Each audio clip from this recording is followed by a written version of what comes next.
Selamat Hari Batik. Happy Batik Day. UNESCO is pleased to join once again the celebration of Indonesia's National Batik Day.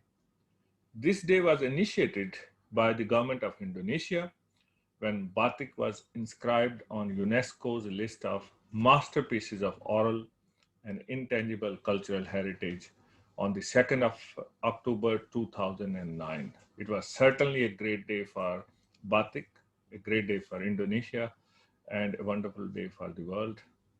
Intangible cultural heritage is a unique form of collective knowledge which is inherited from our past, but it is still alive and it is very contemporary to our society, to our times. You would agree with me, knowledge is dead if you can only find it in books and in research papers. To keep it alive and to transmit it to the next generations, it must remain relevant, it must be practiced. This is what we mean by safeguarding intangible cultural heritage. While being a national heritage, batik is very much a part of the 21st century socio-economic endeavors. It supports livelihood of large group of communities in Indonesia. It has been inspiring new creativity, new technology has been bringing new innovations. In various parts of Indonesia, introduction of different batik motifs has certainly increased the economic opportunities and it has diversified the array of patterns which are available so we can enjoy batik even more than ever. During COVID-19 pandemic, artisans have been faced with serious economic difficulties and they have to find new markets. And I'm very happy to note that they found new opportunities with batik masks. It is the natural dyes which have kept this technique alive. But now we need to bring the scientific knowledge. We need to explore how can we be more sustainable by looking into scientifically accurate ways for producing the dyes and for the techniques to be improved using better science as well. So batik becomes less polluting and it becomes environmentally friendly. On this 2020 Batik Day from UNESCO, I wish to share with you many initiatives and we will be also contributing debates which can help us put batik in the middle of contemporary socio-economic agenda. I'm pleased to present to you today the work of some of the most interesting creative young people from Central Java, Yogyakarta, Jakarta, Toba, and Bali. These young people have been supported through UNESCO City Project on Creative Youth at Indonesia's heritage sites, such as Borobudur.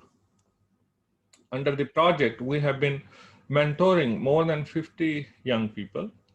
They can now develop stylish masks using traditional fabrics such as batik, but also ulus from Toba and tenun from Lombok. Each one of these young people have training on the symbolic understanding of the meaning of traditional textiles, how to sew quality masks, how to market them on the social media, and of course, sharing their very interesting stories. And I'm sure they have also followed the WHO guidelines for making masks relevant with the relevant safety standards. We will be also discussing the environmental friendly natural dyes. This is the work which is led by UNESCO Science Sector, promoting technopreneurship, entrepreneurship. We understand textile industry is one of the most polluting industries, but I'm sure with this new scientific knowledge, we can be more sustainable. We can have better livelihoods, we can have better economic development for those who are involved in the production of batik. But let's also think about our consumption patterns. When there was no mass production of textile, I'm sure you would agree with me that every garment was preciously kept through generations. Hand painted batik was such a precious inheritance which was transmitted from one generation to the next generation.